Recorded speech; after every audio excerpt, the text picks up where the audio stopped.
जी, broadsheet ने इसमें ये आर्ग्यू करने की कोशिश की थी कि चूँकि एवनफील्ड रेफरेंस में अकाउंटेबिलिटी कोर्ट का फ़ैसला शरीफ ख़ानदान के ख़िलाफ़ आ चुका है। बेसिकली हालांकि उसका कोई मेरिट तो नहीं बनता है, लेकिन मियां नवाज़ शरीफ साहब के ख़िलाफ़ जो है, जो अकाउंटेबिलिटी कोर्ट मोहम्मद बशीर साहब का फ़ैसला था, चूँकि वो फ़ैसला हमारे ख़िलाफ़ आ चुका है, इसलिए ये अपार्टमेंट्स गवर्नमेंट ऑफ पाकिस्तान की मिल्कियत हैं। ये ब्रॉडशीट ने आर्ग्यू करने की कोशिश की थी, लेकिन जब ये मामला यहाँ पे अदालत के उनके करीब ही गया तो उसके अंदर कोई दमखम नहीं था, उनको वो डिस्चार्ज हो गया मामला। अगर इसमें कोई दमखम होता और इस चीज़ के अंदर कुछ ज़रा भी कोई कानून शिकनी होती जो ना किसी भी जुरिस्डिक्शन की, तो आज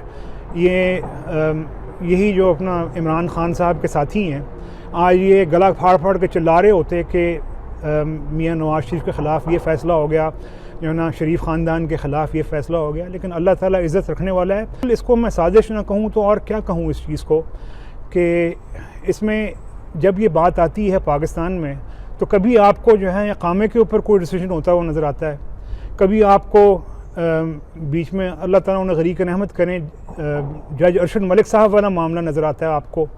लेकिन जब वो मामला कभी इंटरपोल के पास जाता है तो वहाँ से विंडिकेशन हो जाती है अल्हम्दुलिल्लाह।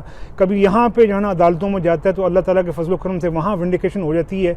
जब ये नहीं कोई मामला हो तो हो, देखिए आपने अगर किसी को कन्विक्ट करना हो तो उसके लिए इमरान खान के झूठ, उसकी बड़कें और उसके साथियों के गला फाड़ फाड़ के चिल्लाने से काम नहीं बनता है।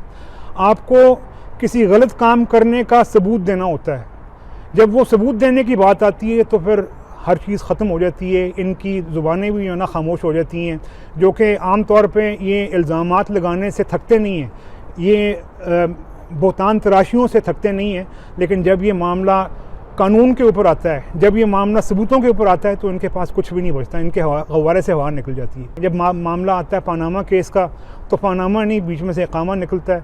और ये एवनफील्ड हाउस का तो सारा मामला खुल के आपके सामने आ गया। मैं इससे ज़्यादा और क्या कहूँ।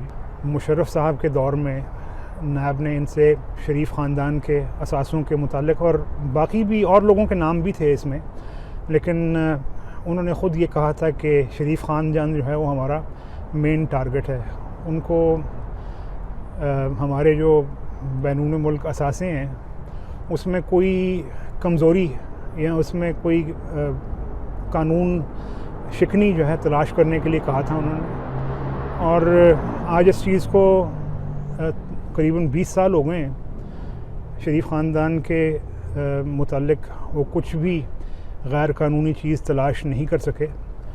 और यहाँ फिर ये हुआ कि नायब के साथ ही उनका कोई झगड़ा चल पड़ा, और उस झगड़े के बाद उन्होंने केस किया नायब पर और हुकूमत पाकिस्तान पर, और जो मेरे इल्म में है कि तकरीबन $6 करोड़ उन्होंने इनको सू किया, और $6 करोड़ पाकिस्तान गवर्नमेंट का इस चीज़ के ऊपर जा चुका है, जो कि पाकिस्तानी टैक्स पेयर के पैसे से, वो जो अवाम अपने खून पसीने की कमाई से टैक्स अदा करते हैं, उससे वो अदा हुआ $6 करोड़। और आप मुझसे बेहतर जानते हैं कि ये अपार्टमेंट्स क्या, जो कुछ भी हमारा यूके में है उससे कहीं ज़्यादा है ये अमाउंट।